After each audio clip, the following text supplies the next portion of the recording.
There are places you pass every day, houses you've never noticed, roads you've driven 100 times. But what if something has been watching you the whole time? They say every town has its secrets. Some are buried in the ground, others are trapped in the walls.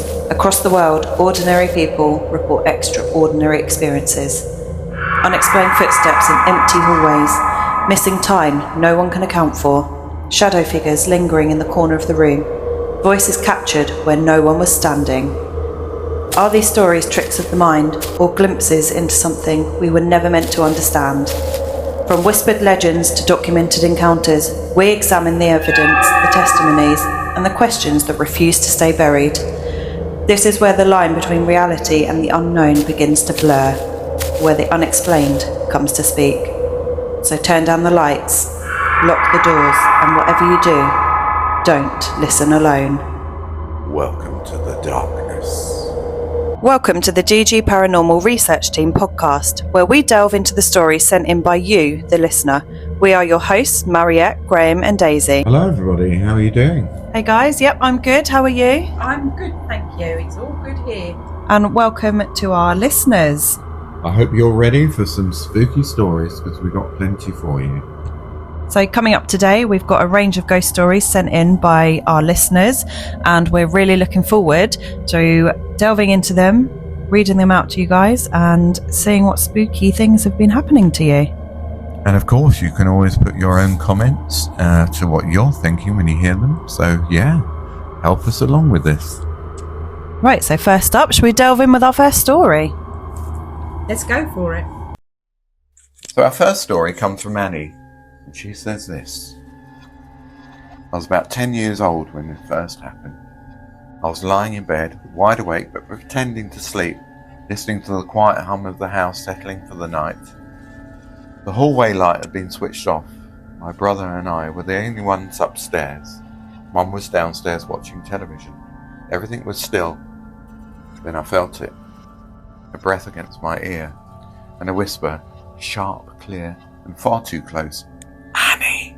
Ooh. I know, right? It wasn't distant. It wasn't imagined. It was right beside me, like someone had leaned over my pillow. I bolted upright. My heart was hammering. My first thought was my brother. We were meant to be asleep. Maybe he was trying to scare me or get me into trouble. I stared into the dark doorway, just waiting for him to jump out laughing. But silence. Then again, even closer somehow. Annie! Ooh, creepy. The voice was thin, piercing, almost urgent. I forced myself out of bed and stepped into the hallway. Every shadow stretching longer than it should have. I walked to my brother's room, ready to tell him to stop, but he was fast asleep, not pretending, not stirring, completely still. And we were the only ones upstairs. As I said, I didn't go back to check my room. I just ran downstairs, breath shaking, and refused to go back up alone that night. But that wasn't the only time something happened in that house. A few years later, when I was around 13, I was sitting on my bed with a cup of tea, watching TV. It was early evening. The light was still starting to fade outside. Nothing unusual, nothing scary. I had already hung my clothes up for school the next day. My underwear was hooked neatly on the back of my bedroom door, something I did every night. I remember glancing at it, without thinking really, but then it moved, slowly. The fabric lifted straight out of the hook, not falling, not slipping, rising. Oh, crikey, that's the scary one. Yeah, I agree. It stretched out awkwardly, horizontally, as if someone invisible had taken hold of it and was pulling it tight. It hung there in the air for a few seconds, completely still, defying gravity. I couldn't breathe. There were no open windows, no breeze, no one near the door. Then, just as slowly, it dropped, settling perfectly back onto the hook, like nothing had touched it at all. My body reacted before my mind could. I screamed. I threw my tea into the air without meaning to and ran straight to Mum's bedroom. That house had its moments, strange noises, cold spots, shadows you couldn't quite explain. But I'll never forget the whisper in my ear, or the way something unseen held my clothes in mid-air. Because whatever it was, it knew my name. No, that is absolutely... Imagine being 10 years old. I know, right? Seeing your clothes move. Oh, do you know, reading that out, I actually got like shivers down my spine, because you kind of put yourself in that situation, don't you? Definitely. Annie, thank you for sending that in. That was a creepy one, especially being 10, like, ooh. Because I remember being absolutely terrified of anything paranormal when I was a child. Absolutely the same. Yeah, probably actually all the way up until my early 20s. So what do we make of this then? What's our conclusion on this? Our conclusion is we need to get in that house, because that would be so cool. Oh, that would be a good one, wouldn't it? That would be a brilliant one. Yeah. The thing is, if something moves in front of you, like your clothes lifting, how do you explain that? Well, you can't. Well, you can't. You do the usual experiments. You do the windows open. You do other drafts. Is there anything that could possibly be interfering with it? And when there's nothing interfering with it, then you start asking questions. Absolutely, and it sounds like Annie checked everything, didn't she, before she drew that conclusion? Yeah, because you would automatically think, oh, it's just my brother messing about, wouldn't you? You would, actually. Yeah, how do you explain that? You cannot. So how are we explaining the voice? How are we explaining... How do you explain vocals that come out of nowhere like you? Right, I have a slight idea on this. Yeah, go on. Is it pareidolia? Hearing something and making out it to be something you want it to be? Yeah, could be. It could be imagination of a young child. Absolutely true. But don't you think in reading that there's a certainty to that story? Absolutely. And the fact that it sticked for years in Annie's mind 100%. must surely mean there's some substance to it. Yeah. That's just my personal opinion. I agree. And it, like she said at the end of her story, it knew her name. So it wasn't, like a passing visitor, or maybe it was a passing family visitor, but it wasn't some spirit that didn't know her. Absolutely true. I think we should ask our listeners to say what they think in the comments. How about that? What do you guys think of that? Be interesting to know. So, Graham, just based on that, what would pareidolia be? Well, pareidolia is the mind making something familiar out of something else. You can see a face in the moon, can't you? The man in the moon, that is your classic sign of pareidolia. It's just your mind will form something familiar. So this pareidolia can be from any sense. Any sense, any of your five senses. So you could hear something. Audio and imagine pareidolia, you could see something. Visual pareidolia. You could smell something. And whatever that is. So that was a good one, and I'm going to read out one that's been sent in to me next. And this story has come in from a police officer who wishes to remain anonymous. And their story is as follows. I was on a normal night shift when a call came in for a burglary in progress in a local B&B. We flash drove there, and the call log was updated that they were ransacking the room and had locked the door, and the staff believed that they had come in via the window. They could hear them the other side of the door moving things and smashing things, isn't it? It's so creepy. Because you would think, oh my God, am I in danger here? What's happening?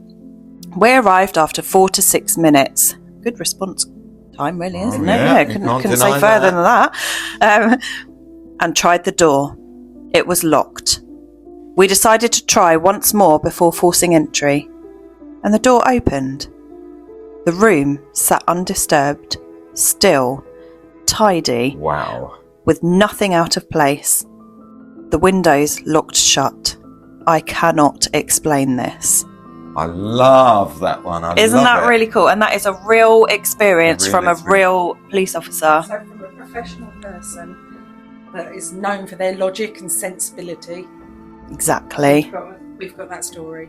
Exactly. Oh, that's amazing. So what's the thoughts then, guys?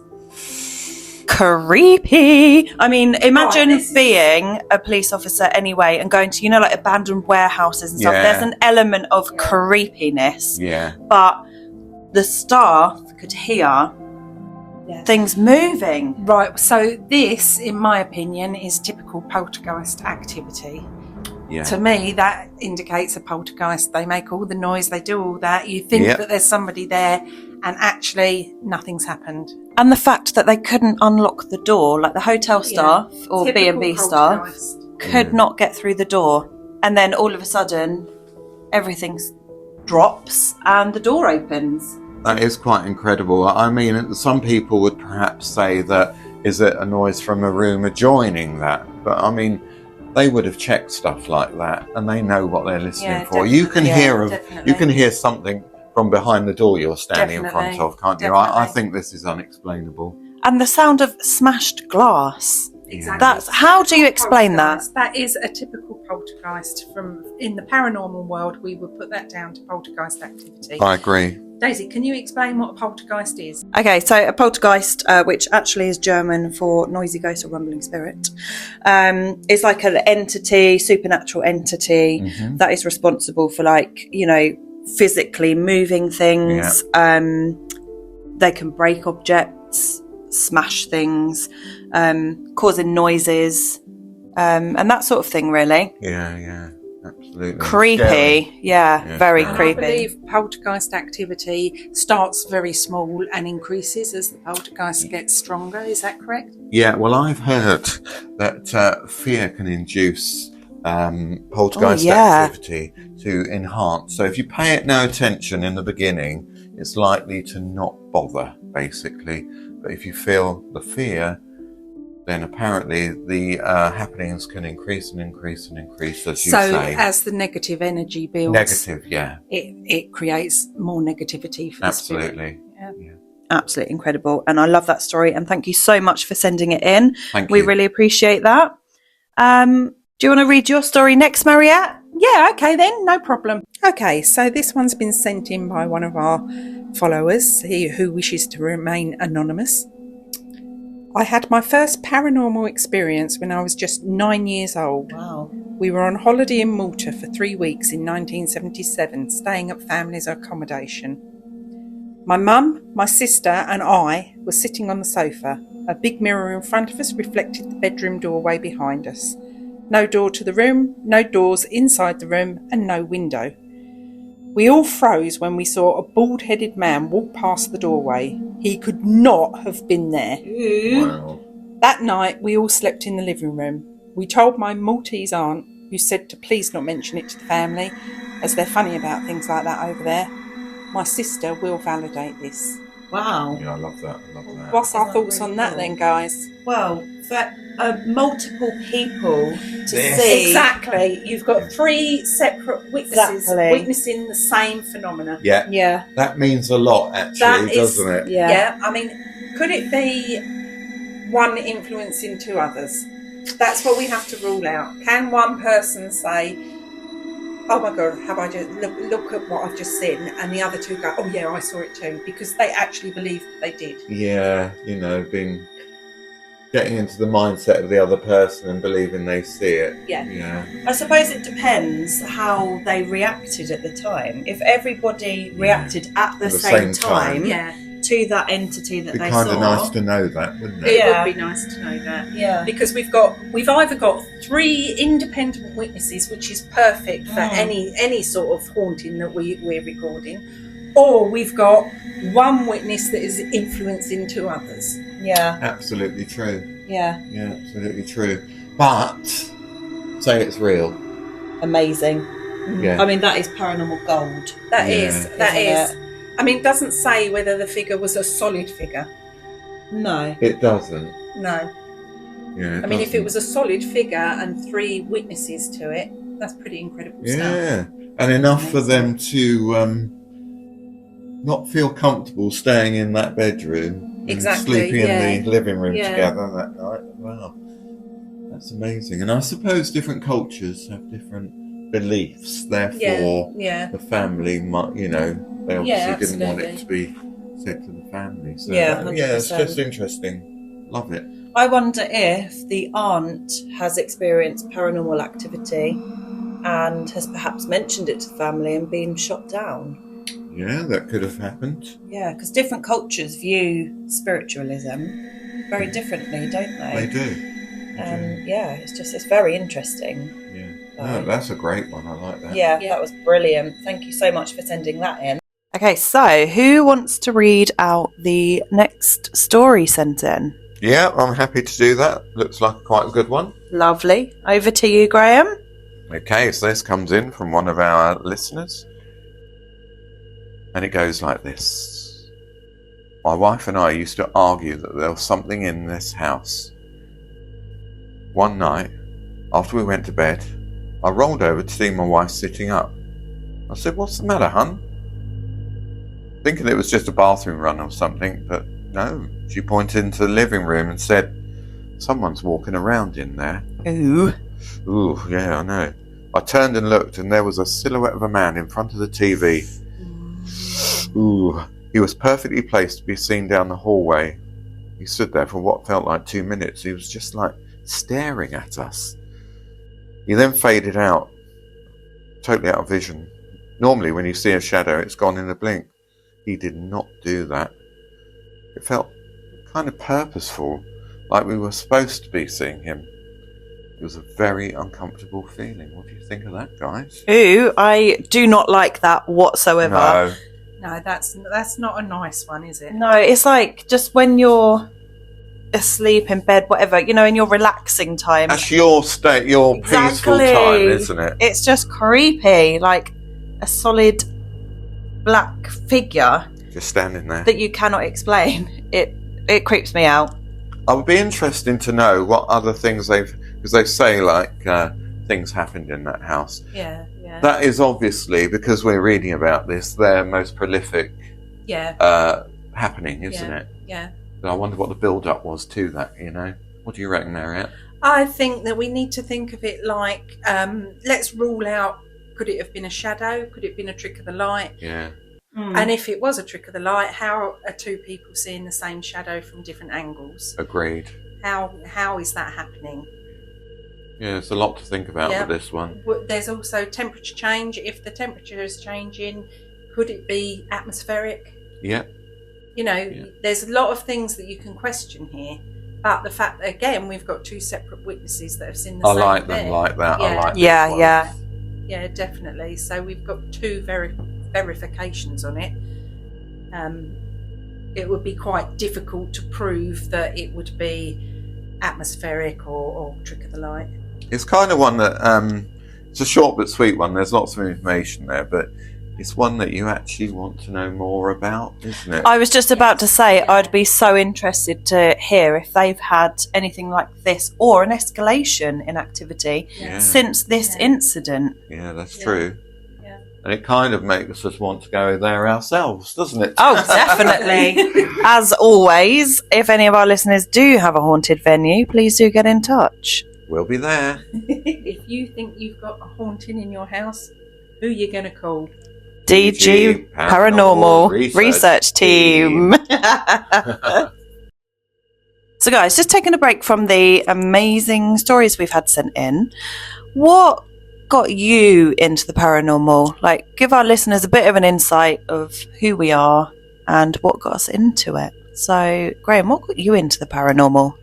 Well, it's something as a kid that absolutely scared the living daylights out of me. I've got to be honest. A book fell out of a cupboard once and opened the wardrobe door in my bedroom. Oh my God. And it was just a book falling out of a cupboard, but I was absolutely terrified and ran downstairs.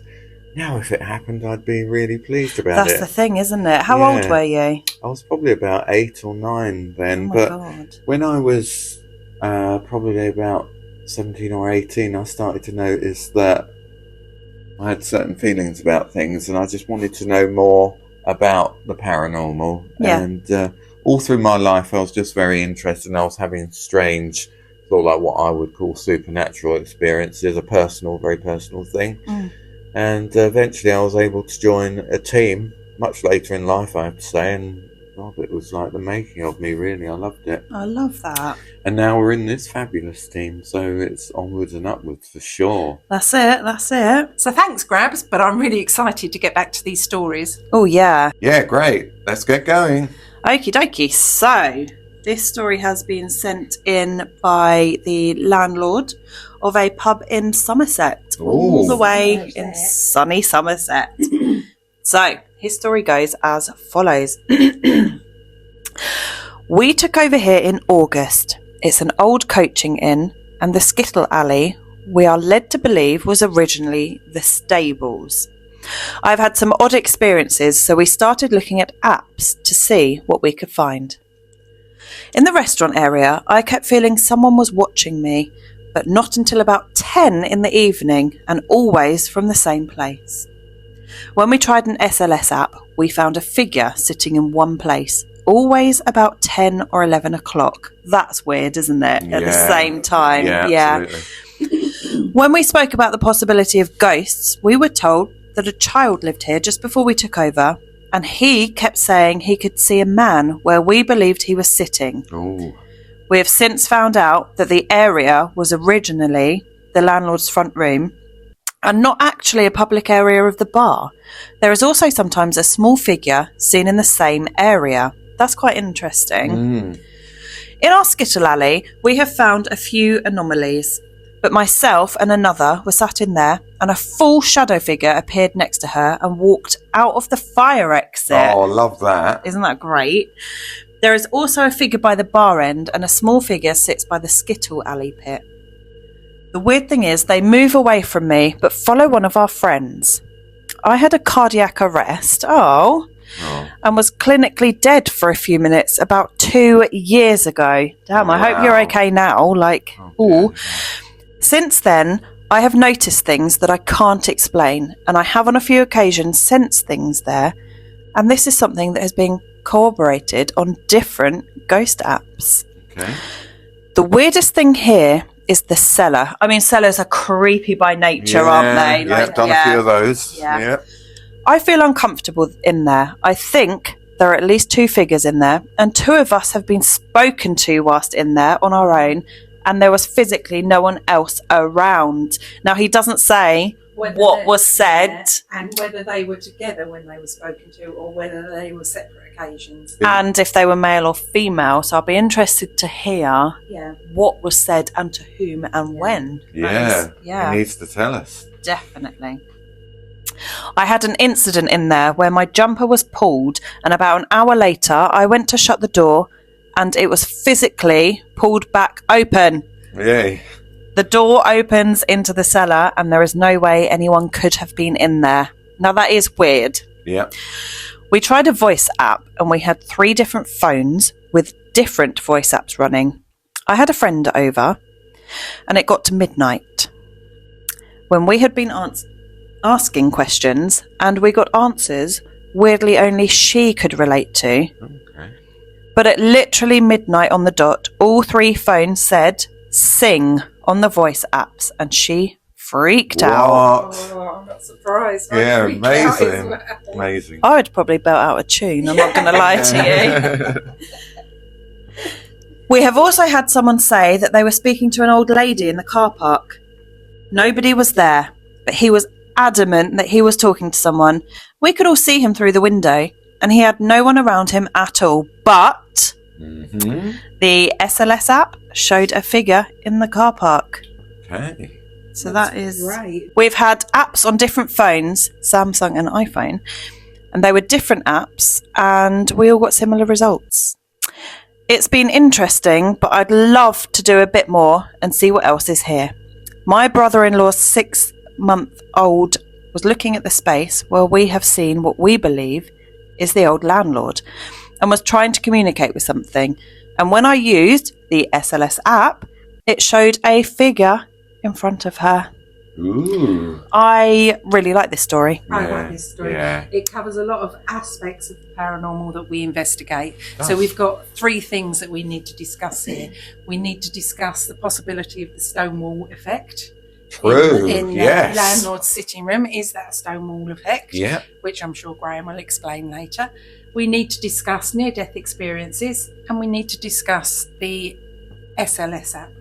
Yeah, and all apps to do with paranormal. Absolutely, not actually. just the SLS. The use of apps is a good tool for us, but it is a tool. Yeah. It is not set in stone. It's not gospel. It's a tool. Yeah, it's just an aid to an investigation. I think they're probably good if you're running out of things to say. You know, you've asked and you've asked and you've asked. And also they're good for a bit of verification if you've experienced something and you want it verified. Yeah, if it gives the result that you've got from your investigation, then that's just verification. Yeah, it's a positive, isn't it? So yeah. But yeah, stone tape theory. I mean, they're saying that, say a crisis or something like that, or a happy time, it can be embedded into the fabric of the building or into the ground. It's like a recording, isn't it? Like on the old-fashioned tapes, how you used to record on an old-fashioned cassette tape. Absolutely. And the environment absorbs those waves and certain plays it back. Factors will recreate it, won't it? So. And the fact that we've got a landlord sitting in his sitting room, it's not in the pub that it is now, would suggest that is a stone tape kind of, I mean, the stone tape theory does fascinate me. Same. In how that object can absorb that energy and almost play it back in time if the conditions are right. And obviously these are not intelligent spirits, No. You know, they can't interact with us. They are just a replay in time, and that fascinates me. You could almost say it's like it could be time slip related. You just don't know, do you? No. Exactly. More questions than answers. That's the whole new discussion. 100%. But that in itself just, it fascinates me. So should we cover the near-death experience? Because a lot of people report having near-death experiences and then opening up their chakras, if you like. Yeah, they go through these awful times, don't they? And then something happens to them and they come back and they have this awareness that they didn't have before. You do hear a lot about it. And in this person's case, it does sound like, you know, it has opened him up. Absolutely. It would be interesting to know, with his near-death experience, what he experienced, if he experienced anything. I agree. Yeah, definitely. That's a question that we need to be asking. Yeah. And I would just like to add, we do hope that you are okay now. Absolutely. 100%. Absolutely, yeah. We wish you our best, of course. And this lovely landlord of this pub has actually invited us to do an investigation in Somerset this year. So that is something that we are looking forward to going and investigating. A lot of questions, and we're going to have some answers for you. Yeah, it seems there's like probably multiple layers of history with this building. So it's going to be a good one. Yeah, really looking forward to that. And of course, it's lovely to get a venue from somebody that sent in a ghost story as well. So thank you very much. Thank you. So we really hope you're enjoying this, dear listeners. Are you commenting? Be good to know your thoughts. So I think up next, Mariette, have you got one for us? I have got one sent in by a lovely young lady. Right, here we go. One of my first experiences was when I was a child, probably 12 or 13. I went to work with my mum, who worked in a beautiful Tudor manor. I was the only one in the manor. Mum was outside talking to the gardener. I was sat at the bottom of the stairs looking at a painting. In the reflection behind me, someone swished round the corner at the top of the stairs. Oh, wow, I love and that. Started to descend the stairs. Oh, my God. Being a young child, I obviously got scared and ran outside to find my mum, who calmly said, "Don't worry, that's George, he won't harm you." That was the first of many experiences in the manor, a place I wish upon my lucky stars I will get to return one day. Oh, fabulous. That is brilliant. And again, we have an experience from a child. Yeah. Yep. Again, we've got to rule out the possibility of shadows, the layout of the stairs, lighting, natural lighting. 100%. But to actually see like a figure swishing round the corner and down the stairs, that is a pretty great experience. That is. As a child, you're not going to want that, are you? Oh my Do you God, know no. what? I'm thinking, as a child, isn't that lovely that she wasn't afraid and that she wants to go back? Definitely. Yeah. I mean, it hasn't scarred her at all. No, definitely not. But I mean, I think that's a nice experience. But the fact that she ran out to her mum and her mum said, "Oh, don't worry, that's George." Yeah. What is going on in that house? Who is George? Why is he there? And why does her mum know that that spirit is called George? That's very true. What has her mum seen? She's not worrying about it. Yeah. Exactly. Well, it was obviously a nice feeling in that place, and who doesn't love a manor house? Definitely. Manor house. And Tudor, I bet that's absolutely beautiful. But I think this listener needs her mum to send in maybe a couple of stories about George the Spirit in this Tudor manor. So please do, please, if you're listening. If you're listening, please send that in. So Daisy, what got you into the paranormal? Oh, so that is a good question. So I have been into the paranormal since I was a small child. But I was scared when I was a child because I have seen things and heard things that I cannot explain. Moving on to my teenage years, I went out with a ghost investigation team on a couple of investigations and absolutely loved it. I was just in my element and I thought, if I can get over this fear of the unknown, and that's what it is, it's the unknown. We can't prove 100% yes that is a ghost or no it's not. We can't prove it, and that's what I love. I love going out, getting these experiences, figuring out what's caused it, even though we can't. I love it when our equipment goes off. I'm fascinated by it. What happens when we depart this earth? What happens to us? I don't know, and it just fascinates me. But also, on the other hand, I do not want to believe that there is nothing after life. No. Yeah. I can't believe that when we die, that's it. It's some kind of comfort. Exactly that, yeah. But it fascinates me, the whole thing. Like, where do we go? What is it? You know, I'm amazed by it.